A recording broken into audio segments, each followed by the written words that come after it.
जे प्रमुख आहेत आपले, खरं तर त्या संजय मामांना मी खरं तर विनंती केली होती, उद्या खरं तर मीटिंगचं रूपांतर मेळाव्यात झाल्यासारखं दिसतंय. मी खरं तर आज आलोय तर तुमच्या सगळ्यांशी चर्चा करायला. तुमचं मत आपल्याला पंचायत समिती, जिल्हा परिषदेच्या निवडणुकीमध्ये किंवा नगरपालिकेच्या निवडणुकीमध्ये, महानगरपालिकेचा तुमचा काही संबंध नाही, पण या निवडणुकीमध्ये आपण काय केलं पाहिजे, आपली भूमिका काय असली पाहिजे. प्रत्येक तालुक्यामध्ये आपण, तुम्हाला शेवटी आपल्या दृष्टिकोनातून आपल्या राष्ट्रवादीचा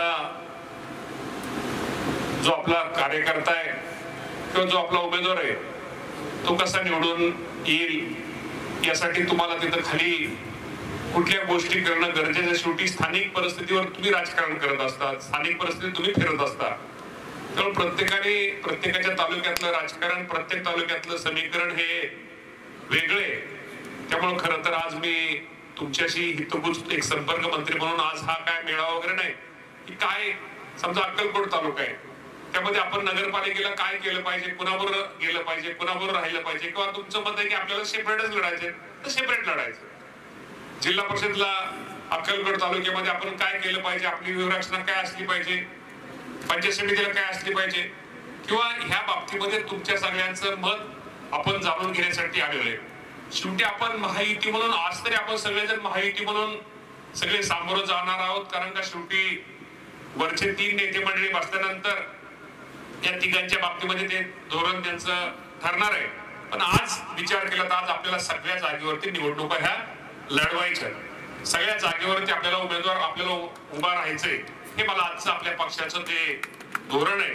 त्यामुळे तुम्ही उद्या तुम्हाला जे योग्य वाटतं ते पक्षाशी, नेत्यांशी आज तुम्ही जे काय बोलचाल, जिल्ह्याचे अध्यक्ष उमेश पाटील असतील, मामा असतील, ही सगळीच मंडळी, मी कोणाच्या मुद्दा नावं घेत नाहीत, हा सगळा तुमचा अहवाल हा आपले नेते अजितदादा तटकरे साहेब, प्रफुल्लभाई पटेल साहेब या सगळ्यांकडे तुमचा अहवाल हा मी सादर करणार आहे. आणि मी तुम्हाला प्रामाणिकपणे सांगतो, तुमचा अहवाल सादर करताना तुम्हाला काय वाटतं आणि तुम्हाला जे वाटतं आणि तुम्ही हे केल्यानंतर त्यामध्ये पक्षाची ताकद वाढणार आहे, पक्षाचं त्यामध्ये सीट्स वाढणार आहे. हे तुम्ही तुमचं बिनधास्त तुम्ही त्या बाबतीमध्ये खुलेपणाने तुम्ही ती पक्षाशी चर्चा किंवा पक्षाशी अहवाल पक्षाच्या अध्यक्षांकडे घ्या, त्याप्रमाणे पक्ष निर्णय घेईल. परंतु आज मात्र आपल्या सगळ्या जागेवरती आपल्या सगळ्यांना निवडणूक लढवायची असल्यामुळं निश्चित प्रकारे आज हा आपण बंधूंनो हे घेतलेला आहे. तुम्हाला सगळ्यांना माहिती आहे की आज राज्यातला, तुम्हाला जिल्ह्यातला जो अल्पसंख्याक समाज आहे, अल्पसंख्याक समाज तुम्हाला सर्वांना माहिती आहे की आज आपल्या अल्पसंख्याक समाजाचं, विशेषतः मुस्लिम समाजाचं आपल्या राष्ट्रवादी पक्ष अजितदादा पवार साहेबांकडे हा कल हा प्रत्येक ठिकाणी वाढलेला आहे.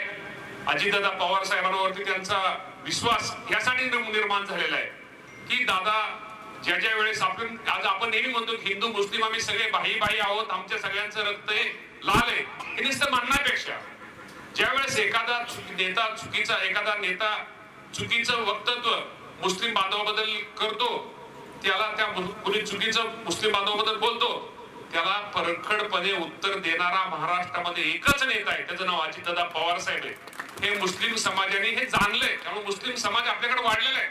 तुम्ही सुद्धा माझ्या राष्ट्रवादी काँग्रेस पक्षाच्या कार्यकर्त्याला या निमित्ताने विनंती करायची, तुम्ही सुद्धा हे समाज बांधव पक्षाकडे कसे बांधले जातील, पक्षाकडे कसे आकर्षित होतील. मागच्या वेळेस काही गोष्टी घडल्या, टिंब खूप चांगला आहे, पण टिंब पक्षाचा पाठिंबा आहे, त्यामुळे त्याचा फटका आपल्या सगळ्यांना बंधूंनो बसलेला आहे. परंतु निश्चित प्रकारे या निमित्ताने मला तुम्हाला सगळ्यांना सांगायचंय की मुस्लिम बांधवांना कसं तुमच्याशी जोडलं जाईल. आणि एक नेहमी सगळ्यांना सांगा की आमचा पक्ष हा फुले शाहू आंबेडकरांच्या विचारावरती चालणारा पक्ष आहे, त्यांचा विचार मांडणार आहे. आम्ही कधीही जातीभेद, आम्ही कधीही असा धर्मभेद आम्ही करत नाही. शेवटी आम्ही सगळे सारखेच आहोत, आम्ही सगळे माणूस म्हणून जगण्याचा अधिकार आम्हा सर्वांना आहे. डॉक्टर बाबासाहेब आंबेडकरांचं संविधानाच्या ह्याच्याप्रमाणे आम्ही चालणारे माणसं आहे, हे आपण प्रत्येकाला सांगितलं पाहिजे. मागासवर्गीय समाज असेल, अल्पसंख्याक समाज असेल, हे छोटे छोटे समाज, मी मुद्दाम सगळ्यांची नावं घेत नाही, या समाजाला जोडण्याचं काम, या समाजामध्ये करण्याचं काम आपण सर्वांनी हे केलं पाहिजे. आणि काय होतं, आपले लोक, आपला एक समाज असतो, पक्षाने केलं पाहिजे, त्यांनी केलं पाहिजे. शेवटी ज्याला उभा राहायचंय, ज्याला उभा राहायचंय, ज्याला निवडणूक लढवायची, त्यांनी बाबांनो ही रडून पक्षाने मला काय दिलं नाही, कुणी काय दिलं नाही, नेत्याने मला बघितलंच नाही, नेत्याने काय दिलं, हे जरी खरं असलं, शेवटी आपल्या सुद्धा आपली स्वतःची ताकद आपल्या भागामध्ये, आपल्या गावामध्ये तयार करण्यासाठी आपल्याला निवडणुका ह्या लढवाव्याच लागतात, निवडून हे यावंच लागतं. त्यातनं परत आपली ताकद तयार होते, त्यातनं आपल्या नेत्याकडे आपली कामं, आपल्या भागाचा विकास, आपल्या परिसराचा विकास हा आपल्याला बंधूंनो करता येतो. त्यामुळे सगळंच आपण जर म्हणलं की आपण पक्षच करेल, उमेश पाटील किंवा काय करेल, ह्या गोष्टी तुम्ही तुमचं हे विचार केलं पाहिजे. आज आमच्या साठेताई किंवा आमच्या महिला अध्यक्ष आहेत, शेवटी तुम्हाला तुमच्या नगरपालिका तुमच्यासाठी तुमचीच आखणी करावं लागणार आहे. शेवटी जर ह्यातनं तुम्हाला यश जर मिळालं तर उद्या तुमच्या भागामध्ये विकास, तुमच्या भागामध्ये योजना शेवटी त्या प्रमुखाला विचारावंच लागतं, झेडपीच्या सदस्याला विचारावंच लागतं, पंचायत समिती सदस्याला विचारावंच लागतं, नगरपालिकेच्या नगराध्यक्षाला विचारावंच लागतं, त्या भागातली कामं करायची म्हटल्यानंतर नगरसेवकांना विचारावंच लागतं. त्यामुळे तुम्ही तुमची पहिली ताकद तयार करा, लोकांमध्ये जा. पक्ष उद्या काय निर्णय घ्यायचा तो नंतर निर्णय तो त्यांचा वरच्या पातळीवरती होऊ द्या, पण तुम्ही तुमचं स्वतःच गावात. आज मी सहज इंदापूरला होतो मामा, मला काल मावळला होतो. जे नगरसेवक इच्छुक आहेत ते मला कुणी काय तसलं गिफ्ट देत होतं, म्हणजे ते मतदारसंघात वाटत होते, पण त्यातले एक मला देत होतं, कुणी गिफ्ट देत होतं. आता इंदापूर मध्ये आलो तसलं ते भांड्याचा बारका सेट सगळ्यांना ते देत होतं. त्यातनं देण्याचा उद्देश ते काय मी म्हणून ते काय नाही, शेवटी त्यांना त्यांच्या स्वतःच अस्तित्व पण तयार करायचं. मी आज काय होतं आपलं पक्ष असन पक्षाचं नाही ते ठीक आहे, पक्ष वगैरे असलं विकास. आणि तुम्हाला मी आज सांगतो विकास वगैरे होत असतो, सगळं विकासावर निधीच नाही, हे निधी सोडून द्या. निधी जर असं तर लोकसभेमध्ये आपल्या सगळ्या जागा 48 जागा निवडून यायला पाहिजे होत्या, परंतु शेवटी त्या भागातल्या परिस्थितीवर तुम्ही लोकांत जा. मगाशी उमेश पाटील सांगत होते आरोग्याचं काम, कल्याणराव काळे साहेब सांगत होते, कुणी विचार कधी केलाय का? आरोग्याच्या सरकारच्या अनेक योजना आहेत आणि लोकांना गरज असते, आरोग्याची गरज असते. तुम्ही कधी माहितीच घेत नाही, बघतच नाही. तुम्ही जा, योजना लोकांना द्या, गरीब माणसाचं काम करा.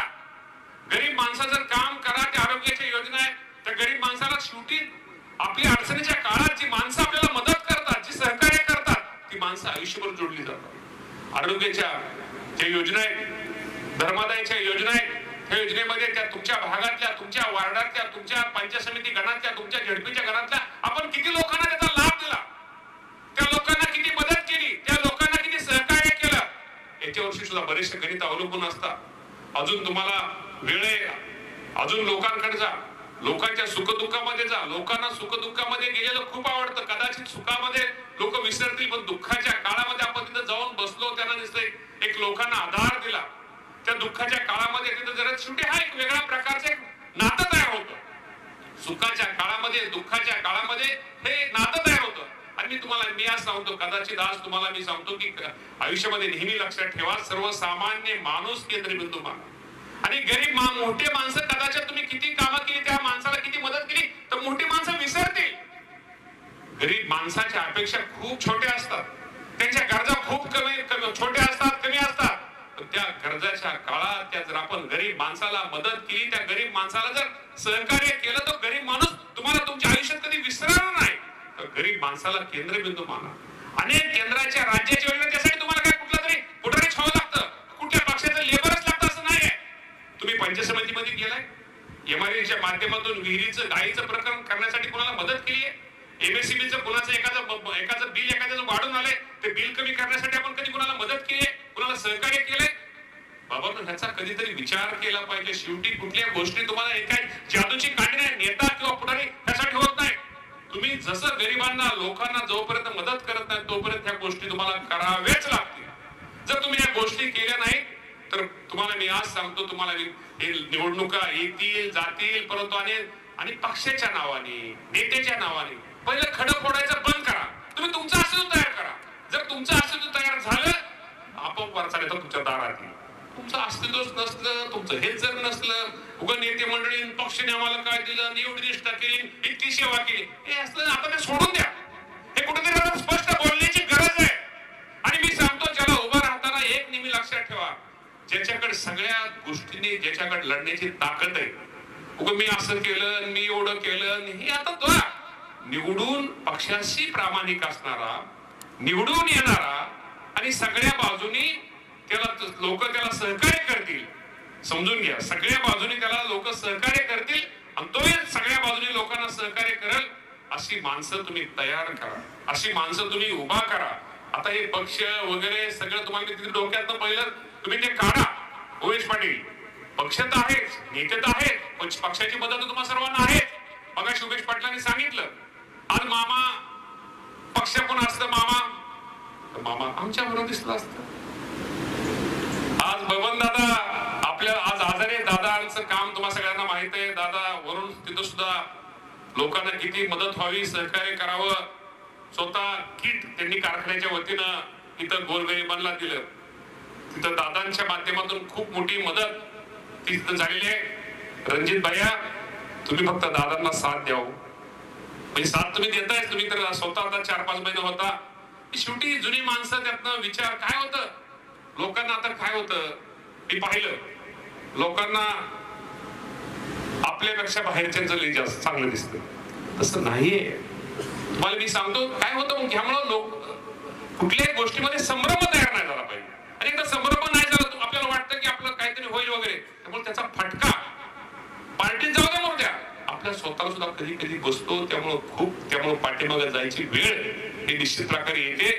त्यामुळे मला तुम्हाला सगळ्याला सांगायचंय की कुठेतरी विकास जोरात चालले, रस्ता दिला, काम केलं, हे केलं, हे ठीक आहे, पण ह्याच्यावरती मतदान त्याचं होत नाही. तुम्ही प्रत्येकाच्या वैयक्तिक ज्या माणसाच्या तुम्ही सुख दुःखात ज्या माणसाला तुम्ही मदत करताल, अल्पसंख्याकच्या योजना आहेत तुमच्या आपल्या बऱ्याच मराठा समाजासाठी आपण कुठलं ते अण्णासाहेब पाटील महामंडळ असेल किंवा असे अनेक महामंडळ तुम्ही आपण खरं तर कधी विचार करत नाही. खरं तुम्हाला माणसं जोडायचं हेच साधन आहे. विकास विकास हे पैसा, कोण पालकमंत्री, कोण संपर्क मंत्री, कोण उपमुख्यमंत्री, मुख्यमंत्री, ह्या गोष्टी वेगळ्या. तुम्हाला माणसं जोडायचं काम खरं सांगतो ह्या गोष्टीमध्ये खूप गोष्टीमध्ये तुम्हाला निश्चित प्रकारे आहे. तुमच्या भागातून किती दिव्यांग तुम्ही आता उद्या पंचसमितीत उभा राहणार आहे, झेडपीला उभा राहणार आहे. तुम्ही कधी विचार केला की आपल्या गावामध्ये एवढे दिव्यांग आहेत, त्या दिव्यांगांना शासन घरकुल देते, त्या दिव्यांगांना लोक सायकल देते, त्या दिव्यांगांना खुर्ची देते, त्या दिव्यांगांना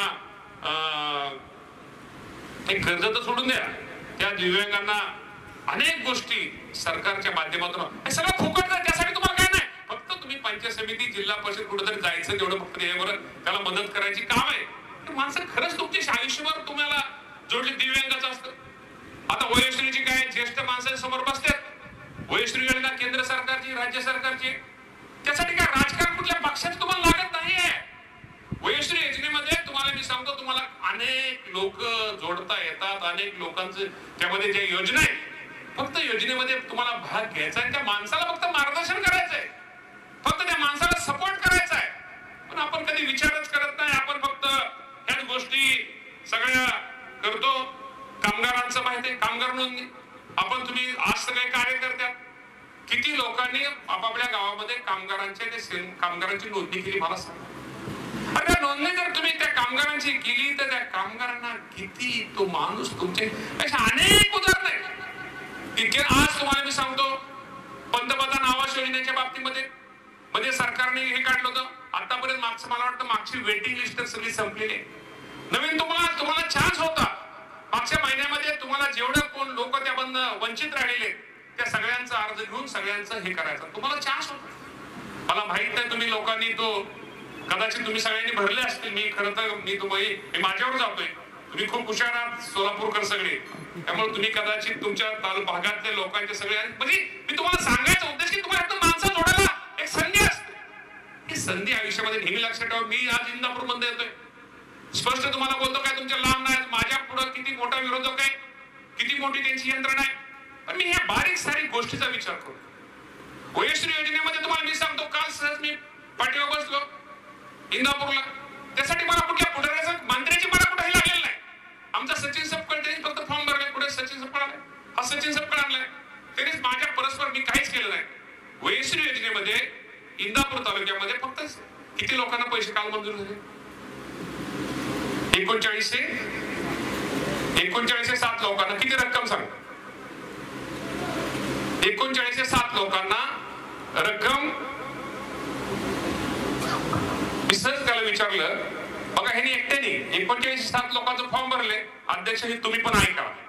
आता लोक भाषण पाहिजेला अजिबात कंटाळे सगळी, कोणाला भाषणाचं देणं घेणं नाही, कोणाला लोकांना काम. मी काळे साहेब, मी तुम्हाला सगळ्याला सांगतोय, रामेश्वर मामा सगळ्याला सांगतो की आता तुम्हाला कांबळे साहेब आता लोकांच्या जाऊन तुम्हाला करावं लागेल. सर मी काहीच केलेलं नाही.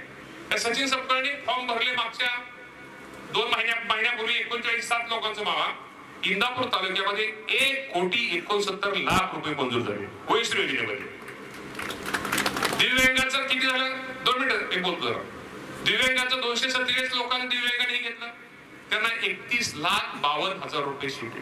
हे सांगायचं तात्पर्य शेवटी तुम्ही लोक असं झटलं पाहिजे. अरे तुमच्यापेक्षा माझी परिस्थिती लय खराब आहे, माझं तर लय अवघड आहे, पण तरी सुद्धा मी आज प्रामाणिकपणे सांगतो. आणि मी जरी आज तुमच्यात जाता, तुम्ही लोकांच्यात जा, गरिबांच्यात मिसळा. कार्यकर्ता पण दिसतं पक्ष वगैरे बाकीच्या गोष्टी मी काय, मला कोणी बघितलंच नाही, मला कोणी हसलंच नाही, कागद दिला, माझं कामच हे सोडून द्या. आता तुम्हाला 15 दिवसांनी निवडणूक लागेल आणि तुमच्यात संभ्रम ठेवू नका. इकडं जर केलं तुम्हाला त्रास होईल. तुम्हाला सांगतो लोक पण याचा तुम्ही जर असं करता, तुमची पण खालची लोक काय एवढी वेळी राहिलेली नाहीये. खालची लोक पण खूप हुशार आहेत आता. तर खालच्या लोकांना तुम्ही आपल्याला लोकांना घरी धरून करू नका. पूर्वीची गोष्ट वेगळी होतं. गावचा पाटील किंवा गावचा सरपंच सांगितल्यानंतर अख्खं गाव त्याच्या मागे जात होतं. आता असे उलटा गावचा सरपंच आणि गावचा पाटील सांगितलं ना, 60% गाव विरोधात जाते. याचा उद्देश एकच आहे, उलटा पूर्वीच्या दिवस आता बंद करा. पूर्वी एक म्हण असायची की कुठली निवडणूक लागायची 1 महिना राहिला, 5 वर्ष कुणी लक्ष देत नसेल, 1 महिना राहिला की ज्या वेळेस पाटील किंवा एखादा गावातला प्रमुख यायचा आणि सायकलच्या दुकानात बसायचा आणि ज्यावेळेस ती चहाची ऑर्डर द्यायचा, एक चहा घेऊन ये, ती हळूच गावची म्हणायची, कुठलं इलेक्शन लागतंय काय कुठलं. आता नाही, गंमत सांगतो तुम्हाला, आता ते दिवस राहिलेले नाही. तुम्हाला तुमच्या स्वतःसाठी, पक्षासाठी नंतरचा विषय, तुम्हाला स्वतःसाठी, स्वतःच्या भवितव्यासाठी आणि एकदा तुमची स्वतःची आयडेंटिटी तयार होऊ द्या. तुम्हाला निवडणुका लढवताना सगळ्या बाबीचा विचार करून लोक जाऊन ह्या निवडणुका तुम्हाला लढवाव्या लागतील. आणि शेवटी पक्ष श्रेष्ठ नेता, मगाशी कोणतर उमेश पाटील, मला माहित नाही कोण गेलं कोण आलं, हे जाऊ दे, हे चालतं, हा प्रक्रियेचा भाग आहे. आपण कोण आलं कोण गेलं, शेवटी ज्याला त्याला शेवटी स्वातंत्र्य, तो विषय नाही आहे. आपले सगळ्यांचे नेते दादा आहेत. शेवटी दादा हा कामाचा माणूस आहे. दादा कामाचा माणूस आहे, ती स्पष्टपणे होय आणि नसेल तर नाही म्हणून सांगणार आहे. उगाच तोंडावर तुम्हाला जास्त हेलपाटे हे तिथं त्या उमऱ्यावरती घालवणारा माणूस नाहीये. आणि तुमच्या सोलापूरकरसाठी बबनदादा शिंदे, मी खूप वेळा साक्षीदार आहे, बबनदादा शिंदे असतील, मामा असतील, तुमचे सगळ्या कार्यकर्त्यांची नावं घेतात. तुमच्या इरिगेशनच्या, जलसंपदाच्या विषयात असू द्या, पाण्याच्या विषयात असू द्या, किंवा बाकीच्या प्रत्येक विषयामध्ये या सोलापूर जिल्ह्यामध्ये सगळ्यात जास्त नेते लोकांना, आता नेत्यांनी खाली कुणी किती सांगितलं मी म्हणणार नाही, सगळ्यात जास्त सोलापूर जिल्ह्यातल्या शेतकऱ्यांना, अल्पसंख्याक समाजाला, मागासवर्गीय समाजाला सर्वात जास्त मदत कुणी केली असेल तर त्या नेत्याचं नाव आहे अजितदादा पवार. हे तुम्हाला मी प्रामाणिकपणे सांगतो. हे लोकांमध्ये गेलं पाहिजे. आणि तुमच्या एवढ्या योजना जलसंपदाच्या झाल्या, तुमचे एवढे बॅरेजचे विषय झाले, ह्यामध्ये कुणी तुम्हाला मदत केली, यावेळेला कुणी सहकार्य केलं, याचा पण कुठेतरी विचार करा. आणि मी तुम्हाला आज सांगतो, शेवटी नेत्यांचं प्रेम तुमच्यावरती आहे. ठीक आहे, कुणी आला गेला, फोटो काढला, आला मग ते कसं काय चाललंय, असलं अजिबात काय चाललंय दादा असला नाहीये. ज्यांनी दादावरती प्रेम केलं, ज्यांनी दादाला सहकार्य केलं, त्याला दादा कधी विसरत नाही. फक्त दादाचं कसं आहे, आता माझा स्वभाव वेगळा आहे, मी आपलं गोडगोड बाबा हा बाबा, तसं दादाचं नसतं, काम करणारा माणूस आहे. ते कसं आहे, ते जे असेल ते एकदम हे. त्यामुळे निश्चित प्रकारे बाबांना तुम्हाला मला एवढं सगळ्यांना सांगायचंय, उद्याच्या निवडणुकीमध्ये आज तुम्ही सगळे पक्षाचे अध्यक्ष इथं हजर आहात, सगळ्या सेलचे प्रमुख आहेत, म्हणजे महिला प्रजा, अल्पसंख्याक ग्रंथालयापासून सगळ्याच सेलचे प्रमुख आज तुम्ही सगळे हजर आहात. त्यामुळे मी जास्त तुम्हाला काय ह्या बाबतीमध्ये इकडं बोलणार किंवा त्यामध्ये बोलणार, सगळ्याच सेलचे मी मुद्दाम नावं कुणाची का घेतली नाही. काय होतं, नावं घेतल्यानंतर एक मी पाहिलंय, ज्याचं घेतलं त्याला काय वाटत नाही, पण ज्याचं नाही घेतलं ती पुढचं काय म्हणतो, नाही मामा करतो, नाव तर घेतलं का. सगळे सन्माननीय, सर्व सन्माननीय, म्हणजे त्यापासून ते सगळ्यापासून. त्यामुळे मी मुद्दाम नावं न घेण्याचा उद्देश माझा हेच होता. बाबांनो, मी पण खूप खासगा खोलगा खोलून आलेलं आहे. त्यामुळे सगळ्यांचं मला, मी पण शेतकरी पुत्र आहे. आदरणीय देवेंद्र फडणवीस साहेब असतील, एकनाथजी शिंदे साहेब असतील, अजितदादा पवार साहेब असतील, या सर्वांनी मला कृषी मंत्रीपद दिलेलं आहे. कृषी मंत्रीपद दिल्यानंतर अतिवृष्टी झाल्यानंतर मग शुभेश पाटलांनी सांगितल्याप्रमाणे राज्यामध्ये दौरा करायचा विषय आला. शेवटी मला पण विदर्भ काय माहित नव्हतं, मराठवाड्यातला कोपरा माहित नव्हतं. त्यामुळे आता मला पण, मी गेलो ना, अमरावतीला गेलो, अकोल्याला गेलो, वाशिमला गेलो, हिंगोलीला गेलो, नांदेडला गेलो, इकडं म्हणजे सांगायचं मी सगळीकडे फिरताना सगळीकडे गेलो. त्यामुळे मला आता जालन्याला गेलो, म्हणजे नगर भागात गेलो, तुमच्या इथं जिथं तुमच्या भागामध्ये आलो. त्यामुळे मला शेवटी कुणी आईच्या पोटातून जन्म येत नाही. शेवटी आज कार्यकर्ता छोटा जरी असला तरी त्याला नंतर अनुभवात माणूस शहाणा होतो म्हणे, किंवा अनुभवात माणूस, त्याला अनुभव मिळाल्यानंतर त्याला कामकाजामध्ये त्याची सुधारणा होते. आम्हाला भाषण करायला म्हटलं तर आम्हाला भीती वाटायची पहिले, तर मामा नाही वाटत भीती, आता झालंय चाललंय. पण मी सांगतो, राष्ट्रवादी पक्ष हा भाषण करणारा नाहीये, काय नुसता गोडगोड बोलणार नाही. हा पक्ष कामाचा आहे. आणि सोलापूर जिल्ह्यासाठी, खरंच तुम्हाला सोलापूर जिल्ह्याचा जर विचार करायचा असेल तर या सोलापूर जिल्ह्यासाठी मी सांगतो, मी मंगळवेढ्यापासून मी पाहिलं की अजितदादा पवार साहेबांनी खूप काही गोष्टी सांगोल्यापासून आपल्या सगळ्यांसाठी केलेल्या आहेत. निश्चित भविष्यामध्ये आपण आपलं यामध्ये निश्चित चांगलं काम करा. आज आपल्याला माहिती आहे की पवन दादा आजारी, दादा मला वाटतं किती दिवस लागतील अजून इकडे या, 4-5 महिना दादा बहुतेक निवडणुकीच्या नंतर दादा इकडे येतील. पण रणजित भैया, दादाच्या गैरहजेरीत थोडं जरा लक्ष द्या.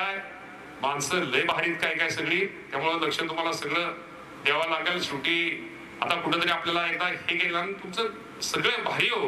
काय होतं, प्रत्येक तालुक्यामध्ये राजकारण वेगळे, मला माझ्या राजकारण तालुक्यामध्ये राजकारण वेगळे, दौंडमध्ये वेगळे. पण प्रत्येक जण प्रत्येकाच्या स्वार्थासाठी, एखादा दौंडवाला जर दौंडच्या राजकारणासाठी जर इंदापूरला आलेला असं जर काय केलं, हे बरोबर नाही तुम्हाला सांग. त्यामुळे प्रत्येकाचं राजकारण तालुक्यामध्ये महत्वाचं आहे. आणि आपल्या दृष्टिकोनातून बबनदादा शिंदेसारखी जुनी जाणती माणसं आपल्याला मार्गदर्शनासाठी खूप महत्वाची आहे. त्याचा फायदा हा निश्चित प्रकारे आपल्या पक्षाला होतो. काम वगैरे एखादं कमी जास्त होत जाईल, काम तर होत असतं, काम विकास काय थांबत नसतो. आणि या निवडणुका आपण प्रत्येकाने वैयक्तिक याच्या माध्यमातून जास्तीत जास्त कसं आपल्याला हे करता येतो करण्याचा प्रयत्न करा. मग अशी मी काही गोष्टी सांगितल्या, तर काही गोष्टी तुमच्या चालू पण असतील, तुम्ही लोकांना मदत पण करत असाल, सहकार्य पण करत असाल, ते तुम्ही निश्चित प्रकारे करा.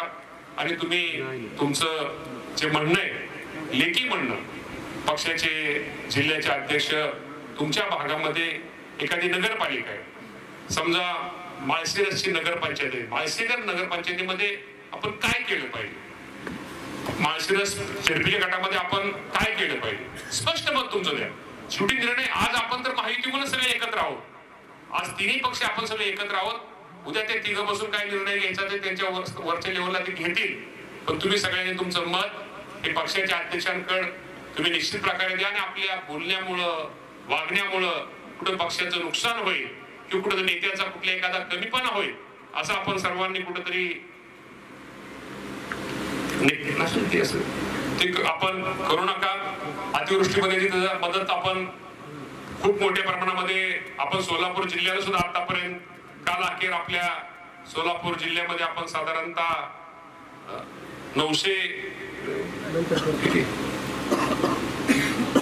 927 कोटी रुपये, पहिले 60 कोटी ऑगस्ट महिन्याने 867 कोटी 927 कोटी रुपये आपण बंधूंना तिथं हे केलेलं आहे. त्यामुळं बाकी अजून रक्कम मोहोळ तालुक्यातल्या नाकलकोटमध्ये काय राहिलेली आहे. त्यामुळं अजून काय होतंय, आपण पूर्वी 2 हेक्टर होतं, आता 3 हेक्टर केलेलं आहे. परत अजून दुसरी वेगळी त्याची यादी ही निश्चित 3 हेक्टरची आपली येणार आहे. त्यामुळे सोलापूरकरांनो, शेतकऱ्यांना तुम्ही एक आधार द्या. ज्या शेतकऱ्यांचं नुकसान पाहिलं तर खरंच हे दुःख इतकं न पाहिजे, इतकं परमेश्वराने पण इतकं क्रूर होऊ नये, इतकं नुकसान माझ्या सोलापूर जिल्ह्यातलं या अतिवृष्टीमुळे झालेलं आहे. आणि या नुकसानाच्या शेतकऱ्यांना कुठेतरी एक सहकार्याची भूमिका मुख्यमंत्री, दोन्ही उपमुख्यमंत्री या सर्वांनी घेतलेले आहे. जे पॅकेज जाहीर केले त्या पॅकेजचा एक भाग म्हणून साधारणतः 927 कोटी रुपये आपल्या सोलापूर जिल्ह्याला GR निघालेला आहे. अजूनही आपले बाकीच्या गोष्टी आपण त्यांच्याकडून येणे मी आपल्या माध्यमातून तुम्ही सर्वांनी शेतकऱ्याला एकच सांगा, अतिवृष्टी काळामध्ये ज्या ज्या शेतकऱ्यांचं नुकसान झालेलं आहे त्या नुकसान भरपाईचे ज्यांचं पंचनामे आहे ते सगळे पैसे त्यांना येणाऱ्या काळामध्ये थोड्या दिवसात मिळतील. आणि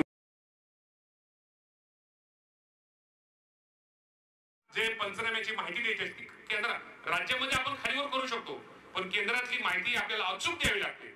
त्यामध्ये जर आपण माहिती अचूक नाही दिली तर परत आपल्याला फेरफार करतात, त्यामुळे थोडा उशीर हा पंचनाम्याला लागलेला आहे. पण बऱ्यापैकी 60-70% काम ते पूर्ण झालेलं आहे. उद्या सगळे पंचनाम्याचं काम पूर्ण अहवाल प्राप्त झाल्यानंतर जे सरकारने पॅकेज जाहीर केलंय त्या पॅकेज आपण सगळे देणार आहोत. आपल्या सगळ्यांना हे पण सांगितलं पाहिजे, कृषी खात्याच्या माध्यमातून यांत्रिकीकरणाचं तुम्ही सांगा किती जण ट्रॅक्टर लागले, ट्रॅक्टर किती जण लागले, यांत्रिकीकरणात किती दुसरे कुठे कुठे लागले, त्यातला कोण 33 लाख जे शेतकरी एवढं कधी ह्या राज्यामध्ये यापूर्वी कधी झालं होतं कुठे माहिती आहे तुमची? म्हणजे तुम्ही 50 वर्षामध्ये 50 स्कीम सुरू झाल्यानंतर इतकं मोठं शेतकऱ्याला देण्याचं काम या माहितीच्या सरकारने मुख्यमंत्री, दोन्ही उपमुख्यमंत्री आणि थोडं नाव शिल्लक राहिलं तर कृषी मंत्र्याचं पण नाव घ्या. त्यामुळं हे सर्वांनी दिलेलं. मी शेवटी आम्ही शेतकऱ्याची मुलं आहोत, मी पण शेतकऱ्याचा एक मुलगा आहे.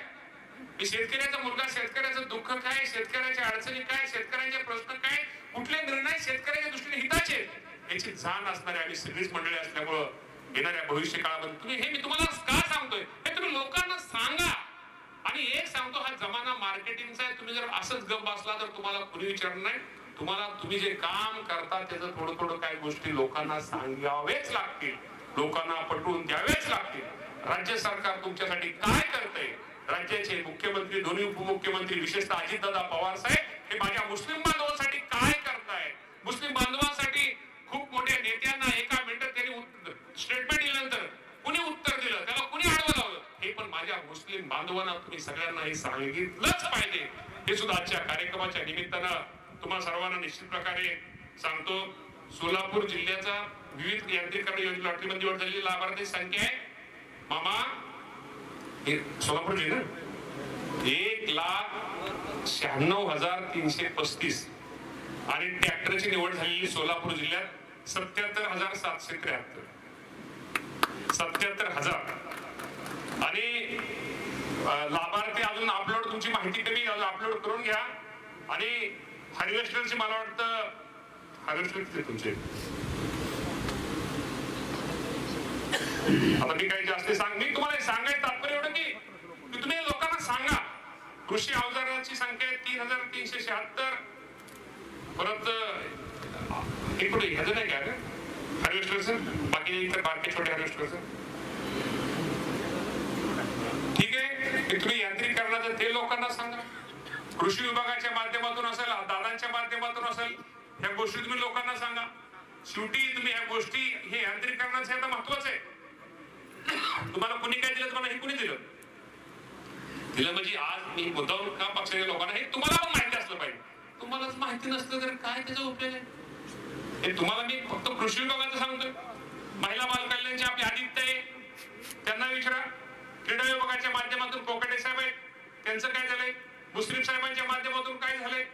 आमच्या झिरवाळ साहेबांचा विषय, झिरवाळ साहेबांच्या माध्यमातून इथं जास्त उत्पन्न त्यांनी काय हे केलंय की ज्या ज्या राज्यामध्ये जे सगळे जे मंत्री म्हणून काम करतायत ते प्रत्येकाच्या माध्यमातून काय ना काहीतरी शेतकऱ्याला, सामान्य माणसाला हे निश्चित प्रकारे मदत सहकार्य देण्याचं काम केलंय.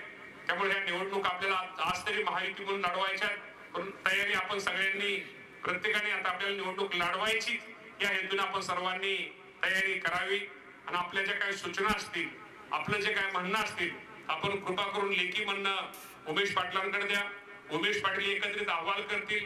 अक्कलकोटवाड्याला काय वाटतं, करमाळ्याला काय वाटतं, माळशिरसवाड्याला काय वाटतं, पंढरपूरवाड्याला काय वाटतं, हा सर्व तो अहवाल, हा सगळा अहवाल आदरणीय दादा तटकरे साहेब आणि प्रफुल्लभाई यांच्याकडे दिला जाईल. आणि त्यातनं जे काही निर्णय घेतील तो निर्णय नेते मंडळी घेतील. पण आज मी तुमच्या समोर आलोय, आपल्याला सगळ्याच निवडणुका ह्या लढवायच्या, त्याप्रमाणे आपण निश्चित प्रकारे हे करावं. पदवीधरांच्या बाबतीमध्ये सुद्धा नोंदणी आपण सर्वांनी जास्तीत जास्त कशी करता येईल आपण स्वतः त्यामध्ये सर्वांनी त्यामध्ये सहभाग निश्चित प्रकारे घ्यावा. उमेश पाटलांकडे काय फॉर्म आहेत ते आपण फॉर्म निश्चित प्रकारे घ्यावे. ही आपल्या सगळ्यांना आज मी ह्याच्या आढाव्याच्या बैठकीच्या निमित्तानं विनंती करतो. आज आपली सभा नाही, आज आपला काय मेळावा नाही, कुणी बोलणार म्हणजे आज हे करायचं. फक्त मी पक्षाच्या वतीनं तुम्हाला फक्त काय तुमच्याकडून काय अपेक्षा आहे त्या फक्त व्यक्त करण्यासाठी आलो. त्यामुळे तुम्ही आता जास्त हे करण्यापेक्षा बोलण्यापेक्षा तुम्हाला प्रत्येक नगरपालिकेची निवडणूक आहे, झेडपीची निवडणूक प्रत्येक तालुक्यातल्या प्रत्येकाने तो अहवाल तो सगळ्यांनी उमेश पाटलांकडे द्यावा. उमेश पाटलांनी तो अहवाल अजितदादा साहेबांच्या यामधनं घ्यावा आणि आपण सोलापुरासाठी अजितदादा पवार साहेबांना विनंती करून आपण दादांना इथं सांगू इथं आम्हाला एक सोलापूर शहरामध्ये जनसंवाद कार्यक्रम तुम्ही दादांचा द्या आणि सोलापूरसाठी आपण लवकरात लवकर दादाचा जनसंवाद कार्यक्रम घेऊ. ही सुद्धा आज तुम्हाला सगळ्यांना मी त्याप्रमाणे दादांना विनंती करूया. आपण मामा तुम्ही खरं तर तुम्हाला फोन केल्यानंतर तुम्ही खूप व्यवस्था चांगली केली. थोडा वास पण येतोय आम्हाला म्हणजे आबा वास पण येतोय. आबा तर फार ठेवा निघाले जरा म्हटलं आबा इथं. त्यामुळे आज खूप चांगला कार्यक्रम इथं सगळ्यांनी घेतला. भैया तुम्ही सगळेच हा दीपक आबाचा मला फोन आला होता, मामांना पण आला होता. त्यांच्यातलं काल कुणी रात्री तुम्हाला पाठवले म्हणले पण तानाजी काका सगळे आले कारण त्यांचं ते वारल्यामुळे मला स्वतः मामा नाही परत म्हणजे माझ्याबद्दल परत गैरसमज सध्या सोलापूरमध्ये गैरसमज जास्त चालले. पण मला म्हणले मी मामा वाटलं तरी तर करतो आणि त्यामुळं निश्चित प्रकारे आज खूप थोड्या नोटिशीत आपण सगळे बरं झालं सगळेच उपस्थित राहिला. जे आपण दाखवा 40-50 जण उपस्थित राहण्याच्या ऐवजी तुम्ही सगळेजण उपस्थित राहिला. मग माझा बोलण्याचा एकच उद्देश होता की तुम्ही त्या निमित्तानं सगळ्यांनी गावोगावी घरोघरी राहिलेल्या दिवसामध्ये पोचा. ज्याला उभं राहायचं त्यांनी लाडू खिचडी लोकांना दिली तरी काय हरकत. लोकांना म्हणजे मतदारसंघामध्ये काय त्या निमित्तानं काय करायचं शेवटी निवडणूक लढवायची म्हटल्यानंतर काय आपण जे टॅक्टिक्स वापरतो त्या टॅक्टिक्स तुम्ही निश्चित प्रकारे वापरा. आणि पुन्हा एकदा मी खरंच सोलापूरकरांचं तुमच्या सगळ्यांचं धन्यवाद. मला माहित नाही सोलापूरमध्ये आल्यानंतर पालकमंत्री असणाऱ्या गोष्टी वेगळी होती पण थोडी छाती माझी फुगती त्या टोल लागे. मी वाटतं कुठेतरी आपली माणसं आहेत, घरची माणसं आहेत, कुठेतरी वेगळी माणसं आहेत. ठीक आहे काय तालुक्यामध्ये कमी जास्त असेल तर याचा अर्थ एक कार्यकर्ता राष्ट्रवादीचे नाव घेतलं तरी तरी वेगळं एक बळ आहे. त्यामुळे वेगळंच असं मनाला वाटतं. आणि आयुष्यामध्ये एक लक्षात ठेवा हसत राहा खेळत राहा. हे दिवस पुन्हा नाहीयेत. आनंद द्या आणि आनंद घ्या. आनंद हा गोलगोल आहे. जेवढा पुढच्या माणसाला आपण आनंद देऊ तोच आनंद उलटा धापट आपल्या कुटुंबाला मिळाल्याशिवाय राहत नाही. त्यामुळे टेन्शन दगदग माझं काय व्हायचं, तिकडे पक्षाचं काय व्हायचं, नेत्याचं काय व्हायचं, दिल्लीत काय चाललंय, मुंबईत काय चाललंय, तिकडे जाऊ द्या. आपलं बघा स्वतःला जर उभं राहायचं आणि स्वतःची तयारी करा. जा एखाद्या आमच्या पारधी समाजाची 10 मतं असतील 10 मताची वस्ती लांब आहे तिकडं कुठं तर खोरखड रस्ता नाही आणि जा त्या वस्तीवरती माणसं तुमची कायमची होतील. हेच माझं सूत्र आहे निवडणुकीचं. त्यामुळे तुम्हाला मी सांगतो जा ह्या माणसाला सुद्धा तुम्ही सोडू नका. ह्या माणसाकडे तुम्ही जा आणि जाऊन ह्या प्रयत्न करा. खूप चांगला मामा तुम्ही थोड्या दिवसामध्ये चिरंजीव पुढे दोघा बापल्या का तुमच्या दोघांचा पण निश्चित प्रकारे मी आभार मानतो की एक शॉर्ट नोटीस मध्ये खरं मामांना आम्ही फक्त 50 लोक सांगितली होती.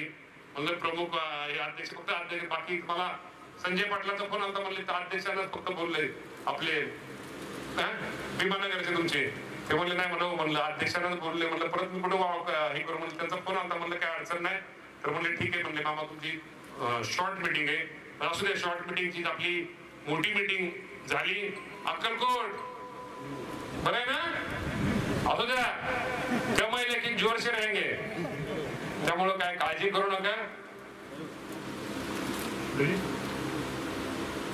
त्यामुळं आज खूप चांगला कार्यक्रम.